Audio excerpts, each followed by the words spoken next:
교통사고 후에 한 달이나 두 달 경과할 무렵에 이제 이야기를 좀 해보겠습니다. 병원에서 이제 수술하실 분들은 수술 다 했어요. 그냥 수술하지 않은 사람도 뭐 8주 진단 받았다, 6주 진단 받았다면 한 달 반이니까 비수술 환자도 있겠죠. 있는데 입원 치료를 한다는 거죠. 여기서 진단받고 빠르게 퇴원하시는 분들이 있어요. 여기 아셔야 되는 게 있어요. 대학병원에서 수술을 했단 말이죠. 그 다음에 수술병원에서 수술하면 의사 선생님이 수술 후에 2주면 무조건 나가라고 그래요. 2주면 퇴원하세요 그래요. 대학병원 그냥 2차 병원급에서는 무조건 퇴원하세요 그래. 수술하면 바로 보내버려요. 그러면 어떻게 하느냐, 환자들이 어디로 가요? 집으로 가요. 그러면 실질적으로 다리가 부러졌는데, 팔이 부러져 가지고 이러고 있는데 집에 아무도 없어. 돌봐줄 사람도 없는데 그냥 2차 병원에서 퇴원하세요 그러면 이걸 질질 끌고 집으로 퇴원을 해요. 그러면 3일에 한 번씩 이렇게 질질 끌고 이렇게 다리 끌고 막 휠체어 다리 이렇게 오는 거예요. 이런 인류가 하나도 없어요. 손해배상을 다 해준다는데. 이렇게 되면 치료도 정상적으로 못 받아요. 자, 진단을 갖다가 8주를 받았어요. 예를 들어서 받았는데 2주 만에 2차 병원 대학병원에서 퇴원하래요. 되게 많아요. 그런 분들. 그냥 퇴원했어. 그러고 나서 정말로 휠체어도 제대로 못하는 사람이 퇴원을 해요. 그리고 2차 병원이나 3차 병원 내몰라라 해버리는 거예요. 오면 진료나 해주는 거죠. 괜찮아요?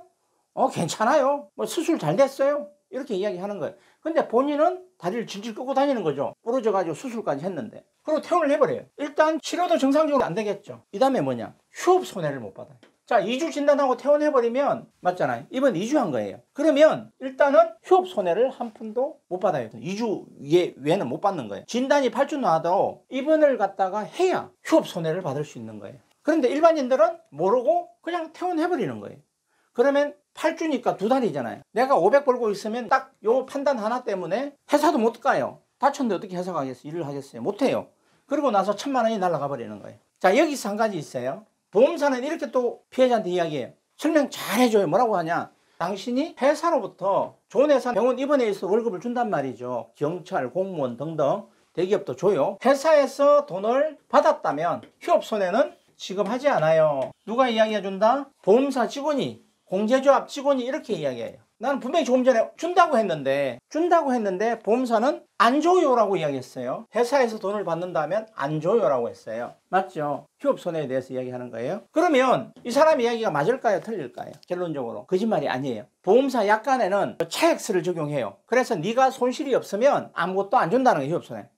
그런데 보험사 직원이 이야기하는 틀린 말이 아니에요. 좀 이따가 설명을 할 건데, 법률상 손해배상액과 보험사의 약관 기준의 지급 기준이 서로 다르기 때문에 그런 거예요. 보험사 직원은 보험사의 약관 기준으로 이 설명을 한 거예요. 회사로부터 돈을 받았다면, 입원한 기간 동안에 급여를 받았다면 휴업 손해는 지급하지 않아요 라고 이야기한 것이 틀린 게 아니에요. 자, 그러나 법률상 손해배상액에서는 지급한다라는 거예요. 이해하셨죠? 그래서 조금 후에 약관 기준의 손해배상액을 어떻게 계산하는지, 법률상 손해배상액은 어떤지를 알려드리겠다라는 거예요. 그래서 알아야, 그러니까 이런 거예요. 그 전쟁에서 적을 알면 100점 불패한다라는 고사성어가 있죠. 그래서 일단 보험사가 지급하겠다는 약관 기준을 알고 법률상 손해배상액은 어떻게 지급하는지를 알면 우리가 보험사에 이길 수 있다는 거예요. 자, 이 부분에 대해서 이제 설명할 건데, 지금 한 달, 두 달 정도 경과했어요. 그럼 입원 치료하는데 어떻게 해야 된다? 일단 조건값을 맞춰야 돼. 보상을 받으려면 그냥 가만히 있다가 아무 생각 없이 있다가 보험사에 돈 주세요 그러면 다 날아가 버리는 거예요. 받을 돈을. 내가 입은 손해는 법률상 최대 손해를 받아야 되는 거예요. 내가 다쳤는데 A라는 사람은 5천만 원을 받았는데 B라는 사람은 똑같은 부위에 다쳤어요. 나 2천만 원 받고 나왔어요. 그러면 그 멍청한 거 맞죠? 똑같이 다치고 똑같은 가실에 똑같은 부위에 다쳤는데 누군가는 2천만 원을 받고 누군가는 5천만 원을 받고 손해배상을 받고 합의금을 받았다면 2천만 원 받은 사람은 바보잖아요. 맞잖아요. 법률상 손해배상으로 받을 수 있는 거고 합의금을 받아낼 수 있는데 불구하고, 맞잖아요. 못 받으면 바보예요. 그건 나중에 나오면 엄청나게 억울한 상황이 발생한다는 거죠. 그런데 그 이유가 있다라는 거예요. 이렇게 차근차근 준비를 해야 된다라는 거죠. 자, 예를 들어서 벌써 1,000만 원 날라갔잖아요. 여기에서. 맞잖아요. 나 2달 입원할 수 있는데 입원 안 했어요. 맞죠? 회사 일도 못했는데 벌써 1,000만 원 날라갔잖아요. 2주 퇴원했는데. 여기서 다른 하나가 또 숨어 있어요. 보험사는 협상이라고 했잖아요.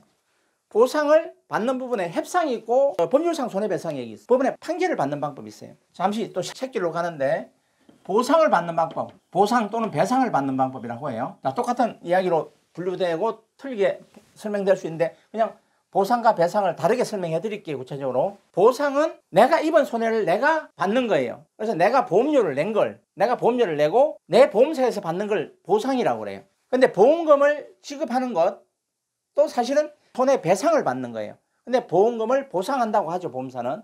근데 원칙 따지면 배상이에요. 그러니까 나에게 가해자가 있어가지고 그 가해자로부터 내가 손해를 받는 것은 손해배상이에요. 근데 내가 무보험 자동차 상해나 자동차 자상이나 자기 신체 손해나 내 보험료를 내고 내가 받으면 뭐가 되느냐 하면 보상이 되는 거예요. 근데 배상과 보상을 헷갈려 하면 안 된다라는 거예요. 어떻든 간에 이렇게 보상이든 배상이든 받는데 방법은 판결을 받는 방법이 있겠죠. 판결. 그 다음에 다른 한 방법은 소송 전 합의. 합의로 받는 방법이 있단 말이에요. 그러니까 합의는 되게 중요해요. 합의에 스킬이 있는 거예요. 보험사는 이 합의를 잘하기 위해서 수없이 많은 세미나를 걷고 사람의 심리를 읽어내고 판단하는 방법을 알아요. 수없이 많이 배웠으니까요. 10년, 20년 근무한 사람 많으니까요. 그죠? 이걸 한단 말이에요. 판결은 내가 입증을 해서 판사가 판결하면 돼요. 일단 지금 판결은 그 다음으로 가고 합의를 이야기해 보자고요. 자, 합의를 이야기해 보는데 2주 후에 퇴원했어요. 수술을 했다 이거 똑같은 환자라도. 그럼 보험사는 어떻게 보고 있겠어요 이걸? 다쳐도 경과가 너무 좋구나 이렇게 생각하겠죠. 보험사 입장에서는 돈이 자꾸 나가는 게 부담스럽죠. 자꾸 입원해 있는데 입원비 치료비 나가지 계속 병원비가 많이 나간단 말이에요. 통원비 해봐야 뭐 찍찍 와가지고 해봐야 뭐 한 4만원 5만원 통원비 나가는데 이건 계속 입원해서 10몇만 원씩 계속 나가고 병원비가 나온단 말이에요.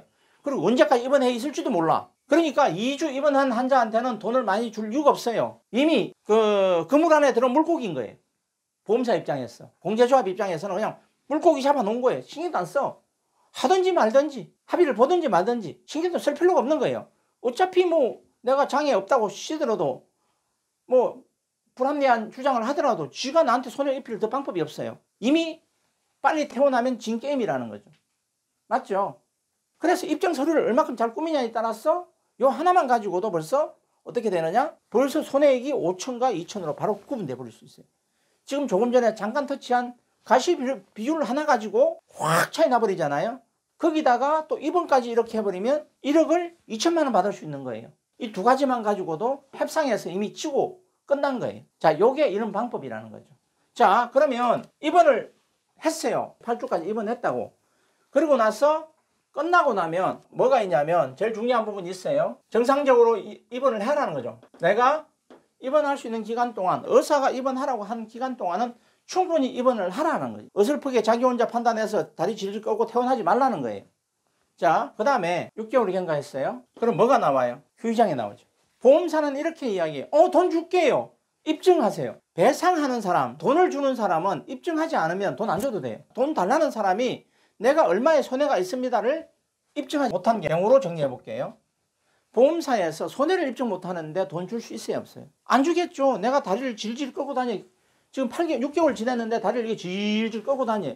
질질 끌고 다녀. 팔도 못 움직여. 이러고 다녀.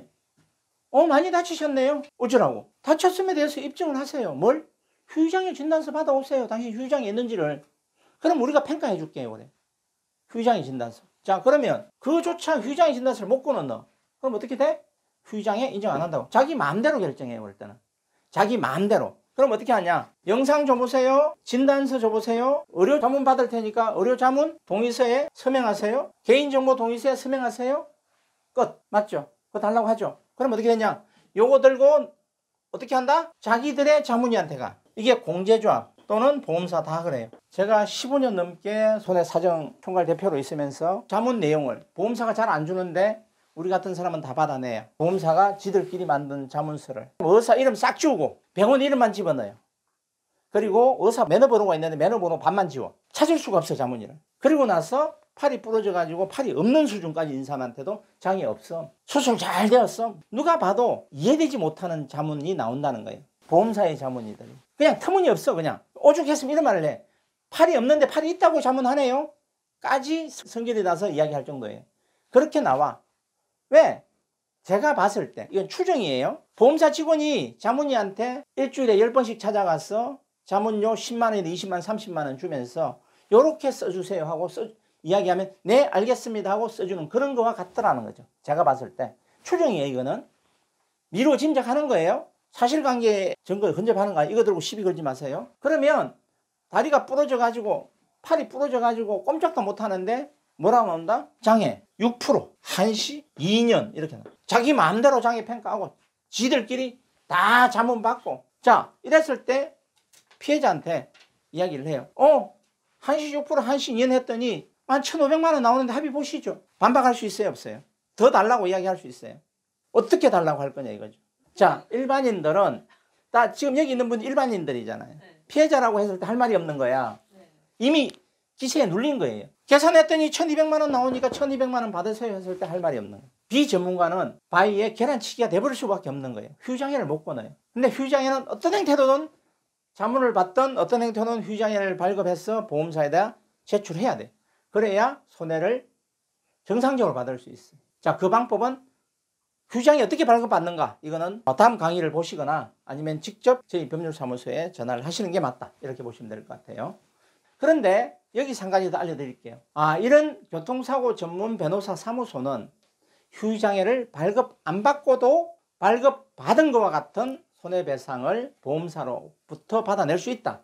그건 뭐냐면 전문가를 인정할 수밖에 없기 때문이다. 보험사 입장, 공제조합 입장에서도 휴장애를 가지고 분쟁이 확대돼서 소송까지 가는 것을 그렇게 원치 않는다라는 거죠. 그러면 이런 교통사고 전문 변호사 사무소는 수없이 많은 소송을 1년 동안, 2년 동안, 3년 동안, 5년 동안 진행해 왔기 때문에 소송에서 어떤 장애가 나올지를 보험사와 뭐한다? 합의할 수 있다는 거죠. 자, 보험사가 이렇게 이야기하는 거죠. 자기들이 자문을 받아봤더니 장애 6%에 한시 2년이라고 이야기했을 때 그러면 이야기하죠. 그래요. 당신의 자문위는 이렇게 평가했으나 법원에서 신체 감정인은 우리 평가에서 18% 한시 7년을 자문한다. 신체 감정에서 신체 감정 평가로 우리가 이렇게 많이 받았다. 이와 유사한 골절 양상에서 그렇게 손해를 계산해 봤더니 5천만 원이다. 자, 너 1,200만 원인데 5천만 원인데 자, 네가 조정이 안 따라오면 우리는 소송 간다. 자, 어차피 네 소송 가면 우리 결과값이 이렇게 나올 건데 너 어떻게 할래? 이렇게 들어가는 거죠. 그러면 어차피 이쪽에서는 칼을 들고 있는 거예요. 우리도. 지는 이렇게 끝내고 싶은데 이쪽에서는 자꾸 맥살 잡고 소송 가자고 끌고 들어가는 거예요. 우리 장애평가 이렇게 평가 받았다 하고 그 자료 보내주는 거죠. 신체 감정의 결과값들 막 보내주는 거예요. 그러면 이 친구 아이고 무서워라 하겠죠. 맞잖아요. 어차피 소송가 5천만 원 줄 거 조금 깎아 4,800, 4,600에 주겠죠. 끌려가서 변호사비 지연이자 다 물어야 되니까 불이익이 또 들어가는 거예요. 저쪽에. 자꾸 손해가 정대되니까 어지간하면 합의 보는 거예요. 그러면 실질적으로 교통사고 전문 변호사 사무소에서 사건을 맡으면 소송 가지 않고도 법률상 손해배상에 근접한 손해를 받을 수 있다라는 이야기가 이런 데서 나오는 거예요. 이 하나의 메커니즘. 또 항목별로 다투는 영역은 되게 많아요. 가실에 대해서도 얼마든지 다툴 수 있어요. 여러 가지 데이터 값으로 가지고 다투면 가실도 실질적으로 30% 주장하다가 우리는 가실 무가실을 주장하는 거죠. 그러면 보험사는 가실 30% 주장하죠. 그러면 정리가 될 것 같아, 안 될 것 같아? 안 되겠죠. 그럼 계속 분쟁은 일어날 거고 결국은 끝다면 소송까지 갈 거니까 보험사는 절충하자고 나올 수 있겠죠. 그럼 절충하는 거예요. 자, 예를 들어서 그러면 우리가 10% 인정해 줄게. 그럼 10%에 끝낼 때도 있고 아무리 봐도 우리가 가실이 좀 많은 것 같아. 아무리 따져봐도. 그러면 인정해 줄 수 있는 범위가 있어요. 어떻게 인정해 주냐? 20% 주되 장애를 더 받아버리는 거예요. 이 사고마다 주장할 것을 무엇을 주장할 것이며 무엇을 버릴 카드냐를 계산해야 된다는 거예요. 전문가 영역에서. 그리고 A를 주고 B를 받을 수도 있어요. 근데 우리는 결론적으로 이기기만 하면 돼. 어떤 이기는 거다? 법률상 손해배상을 제대로 받기만 하면 끝나는 거예요. 그걸 잘해야 된다는 거죠. 협상에서, 소외합의에서. 그래서 그런 것을 잘하는 변호사 사무소가 교통사고 전문 변호사 사무소다. 이렇게 이야기하면 되는 거예요. 자, 여기서 이제 후유장애가 얼마나 중요한지에 대해서 발급을 해야 된다는 것에 대해서 제가 설명을 했어요.